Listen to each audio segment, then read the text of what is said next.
नमस्कार, मैं हूं विक्रम सिंह राजपुरोहित और आप देख रहे हैं एवन उत्तर प्रदेश। एक नजर डालते हैं अभी तक की खास खबरों पर।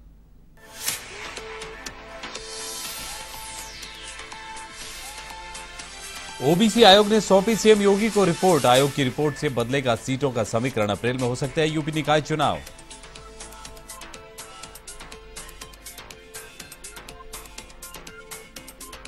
सीएम योगी की अध्यक्षता में कैबिनेट की बैठक, कुल 22 प्रस्तावों को मिली मंजूरी। यूपी सरकार की पहली खेल नीति मंजूर। प्रेस कॉन्फ्रेंस में दी गई कैबिनेट के फैसलों की जानकारी।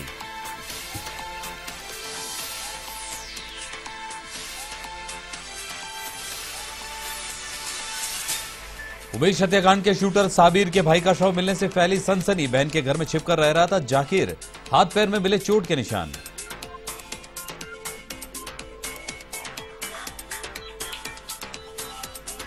तो ललितपुर में रफ्तार का कहर, पुलिया से टकराई अनियंत्रित कार। सड़क हादसे में 2 सगे भाइयों की दर्दनाक मौत, एक की हालत गंभीर।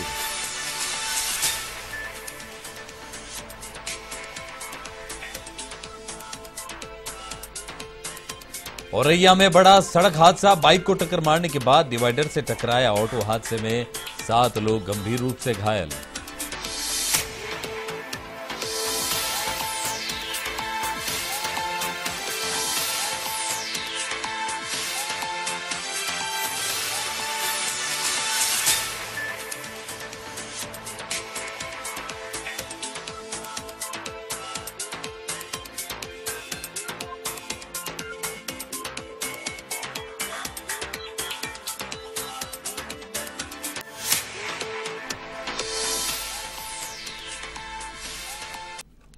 अब खबरें विस्तार से। यूपी में निकाय चुनाव में आरक्षण के लिए गठित ओबीसी आयोग ने 350 पेज की रिपोर्ट सीएम योगी को सौंप दी। वहीं नए आरक्षण के मुताबिक ही नगर निगम, नगर पालिकाओं और नगर पंचायतों में सदस्यों और अध्यक्षों का चुनाव कराया जाएगा। हाईकोर्ट के आदेश पर यूपी सरकार ने 28 दिसंबर को 6 महीने के लिए ओबीसी आयोग का गठन किया था।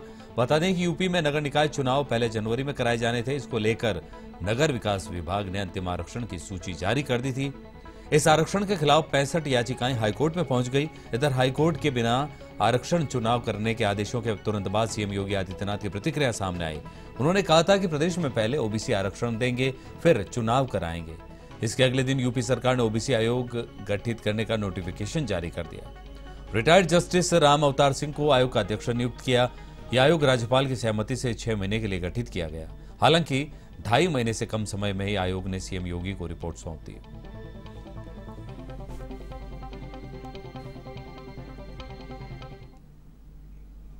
मुख्यमंत्री योगी आदित्यनाथ की अध्यक्षता में कैबिनेट बैठक में कई अहम प्रस्तावों को मंजूरी दी गई।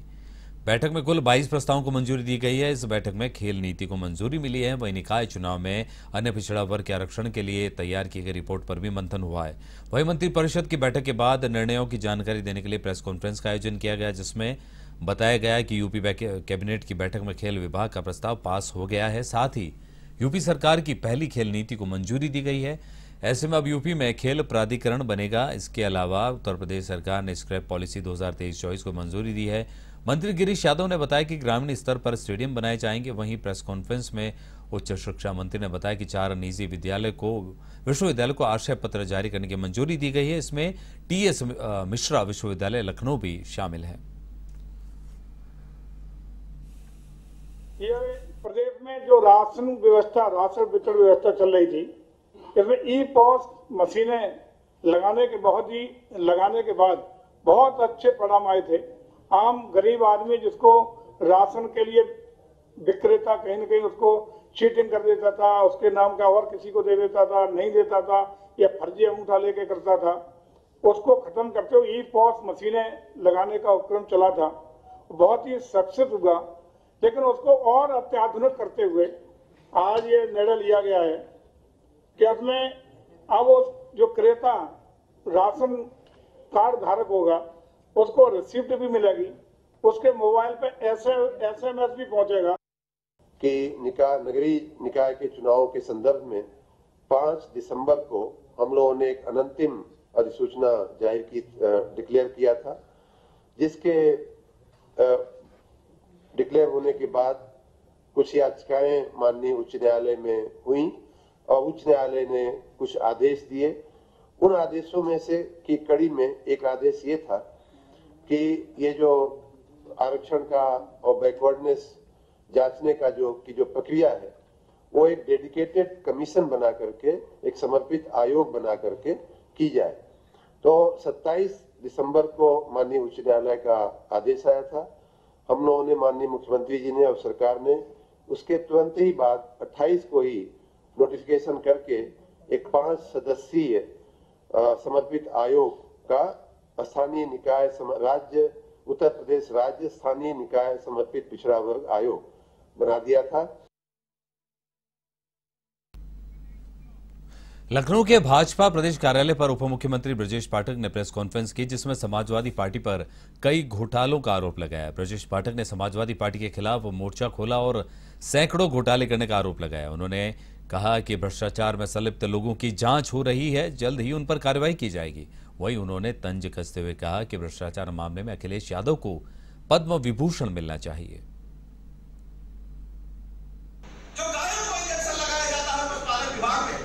समाजवादी पार्टी के शासनकाल में सांडों को लगाने का काम किया गया था, केवल इंजेक्शन को खपाने के लिए। दांतों में हेराफेरी की गई थी किसी से छिपाने कि अरबों खरबों रुपए उनके घर में दिख रहे थे, थोड़ी बहुत रकम नहीं थी। मैं कह सकता हूं प्रदेश के पैमाने पर ये भ्रष्टाचार करने वालों के लिए कोई।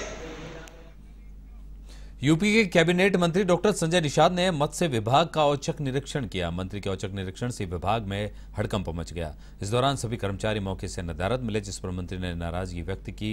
उन्होंने मत्स्य विभाग के निगम, फेडरेशन और निदेशालय में निरीक्षण किया और अधिकारियों की गैर मौजूदगी पर नाराजगी जताई। उन्होंने कहा कि सभी अधिकारी तय समय पर कार्यालय पहुंचे। जिस तरीके से जागरूकता बिल्कुल साफ नजर आ रही, योगी सरकार जिस तरीके से लगातार लगाम लगाती हुई नजर आ रही, आज उसी तय पे आपको बताते चले कि कैबिनेट मंत्री संजय निषाद जी जिस तरीके से औचक निरीक्षण किया और वहां पर क्या नजारा था, आइए उनसे स्वयं जानते हैं। सर, जिस तरीके से आपने वहां का निरीक्षण किया, अचानक से औचक निरीक्षण, किसी को कानों कान खबर नहीं हुई, आखिर वहां क्या नजारा था और कैसे आपके दिमाग में आया कि इस तरीके से अधिकारियों की खबर ली जाए?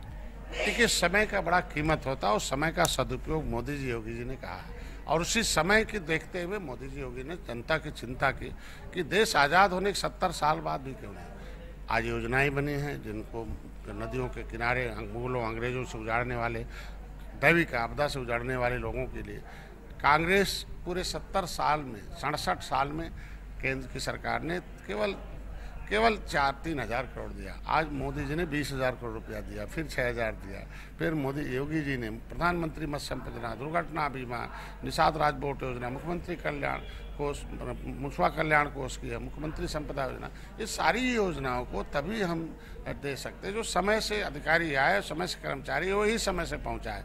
क्योंकि हम डॉक्टर रहे हैं, समय से मरीज जब पहुँचता है, समय से इलाज होता है, समय से खून मिलता है, तो नहीं, समय से बात देने से कोई मतलब नहीं है। तो समय के अंदर काम हो, तो इसके लिए जानना जरूरी है कि कौन ऐसे अधिकारी हैं। उसमें कुछ ऐसे भी कर्मचारी हैं जो ज़्यादा मेहनत करते हैं और देर रात तक काम करते हैं। बीजेपी सांसद मनोज तिवारी ने दिल्ली के सीएम अरविंद केजरीवाल पर पूर्व डिप्टी सीएम मनीष सिसोदिया को साजिश के तहत मरवाने की आशंका व्यक्त की है। भ्रष्टाचार के मामले में जेल में बंद मनीष सिसोदिया मामले में मनोज तिवारी ने कहा कि जो लोग सत्ता में रहकर भ्रष्टाचार कर रहे हैं वह इंसान को तो धोखा दे पाए, लेकिन भगवान को धोखा नहीं दे पाए। अब आम आदमी पार्टी कह रही है कि मनीष सिसोदिया को दिल्ली की जेल में खतरा है। उन्होंने कहा कि मनीष सिसोदिया के पास अरविंद केजरीवाल के बहुत सारे राज हैं। यदि मनीष सिसोदिया ने मुंह खोला तो अरविंद केजरीवाल के कई खुलासे होंगे। व्हाट्सएप चैट रिट्रीव कर लिए गए हैं, 170 मोबाइल 6 महीना में खरीदे गए हैं, 170 किसी और नाम से उपयोग किया है मनीष सिसोदिया और उनके जो क्लोज सर्किट लोग हैं, और उसमें 14 मोबाइल के व्हाट्सएप कूचने के बाद भी रिट्रीव कर लिए गए। और उसी के आधार पे आज ईडी जब मनी लॉन्ड्रिंग का पूछताछ कर रही थी तो सीबीआई के बाद अब ईडी ने उनको गिरफ्तार कर लिया है। अब वो आज से वो ईडी के गिरफ्त में है। तो मेरा माथा ठनका कि अरविंद केजरीवाल की जेल में मनीष सिसोदिया की जान का खतरा कैसे हो सकता है। इसका मतलब ये माहौल बना के मनीष सिसोदिया को खुद मरवाना चाहते हैं अरविंद केजरीवाल। उमेश पाल हत्याकांड में शामिल 2.5 लाख के इनामी शूटर साबिर के भाई जाकिर का शव कौशाम्बी के खेत में मिला है। जाकिर के शव पर चोट के निशान मिले हैं। शव की पहचान उसकी बहन ने की है। बताया जा रहा है कि पुलिस की दबिश से बचने के लिए वो बलीपुर गांव में बहन के घर में छुप कर रह रहा था। उसको डर था कि भाई का पता लगाने के लिए पुलिस उससे भी पूछताछ कर सकती है। फिलहाल पुलिस ने शव को कब्जे में लेकर पोस्टमार्टम के लिए भेज दिया है। वहीं पुलिस आसपास लगे सीसीटीवी को खंगाल रही है। बता दें कि उमेश पाल शूटआउट केस में नाम सामने आने के बाद से शूटर साबिर लगातार फरार चल रहा है। उस पर 2.5 लाख रुपए का इनाम घोषित किया गया है। वहीं साबिर के भाई जाकिर 8 साल पहले पत्नी के कत्ल के आरोप में जेल भेजा गया था, जो कुछ महीने पहले जमानत पर जेल से छूट कर आया है। इधर जाकिर का संदिग्ध हालत में शव मिलने से चर्चाओं का बाजार गर्म है। फिलहाल मामले की तफ्तीश जारी है। देखिए, थाना कोकराज के ग्राम मोहम्मदपुर में एक शव मिला हुआ था खेत में, जिसकी पहचान के लिए प्रयास किया गया, जिसकी बहन के द्वारा पहचान की गई है। उसका नाम जाकिर पता चला है और शव को हम लोगों ने पोस्टमार्टम के लिए भेजा है और जो भी पीएम रिपोर्ट में तथ्य प्राप्त होंगे उसके आधार पर आगे की कार्रवाई की जाएगी और उसके परिजनों के द्वारा जो और भी चीज़ें हैं उनके बारे में हम लोग अलग से पूछताछ कर रहे हैं।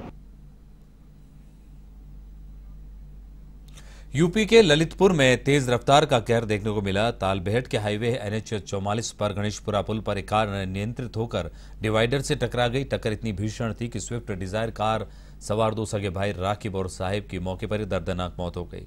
इस हादसे में उनके साथ एक अन्य साथी गंभीर रूप से घायल हो गया है, जिसका उपचार झांसी मेडिकल कॉलेज में जारी है, जबकि सभी कार सवार मथुरा से तेलंगाना गए थे। पुलिस मामले की जांच में जुट गई है।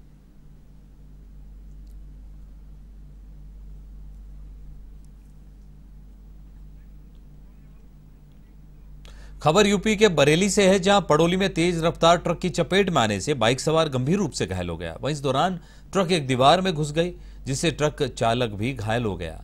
हादसे की सूचना पाकर पहुंची भूता पुलिस ने दोनों घायलों को उपचार के लिए जिला अस्पताल में भर्ती कराया, जहां उनका इलाज जारी। ये हादसा भूता क्षेत्र के पड़ोली चौराहे पर हुआ।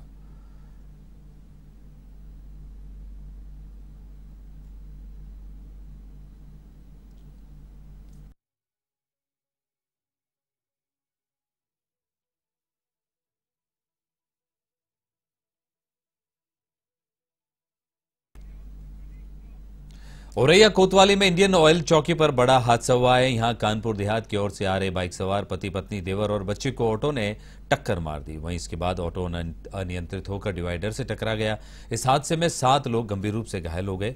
घटना की सूचना पाकर पहुंची पुलिस ने सभी घायलों को अस्पताल में भर्ती कराया, जहां उनका इलाज जारी है।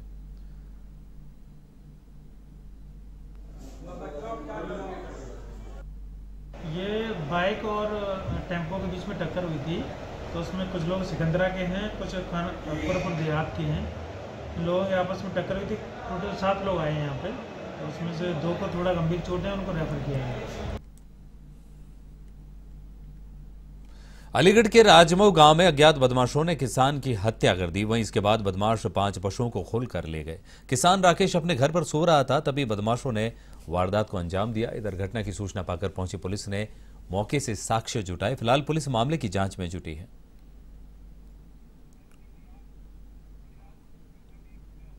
रायबरेली के हरचंदपुर में उस वक्त हड़कंप मच गया जब ऑटो पार्ट्स की दुकान में गैस रिफिलिंग के दौरान संदिग्ध परिस्थितियों में आग लग गई। घटना के बाद मौके पर पहुंची पुलिस और फायर ब्रिगेड की टीम ने कड़ी मशक्कत के बाद आग पर काबू पाया, लेकिन तब तक दुकानों में रखा माल जलकर खाक हो गया।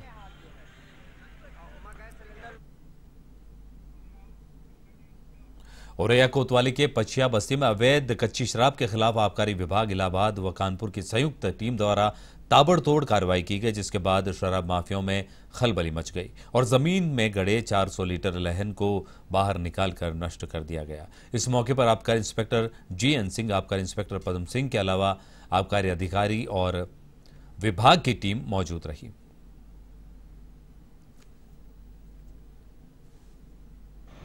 होली के मद्देनजर रखते हुए होली के त्यौहार बीत गया है, ताकि आगे भी दबी से और अभियान चलता रहे।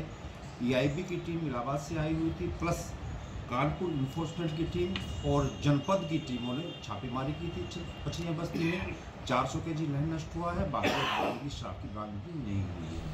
आगे भी परिवर्तन कार्य जारी रहेगा।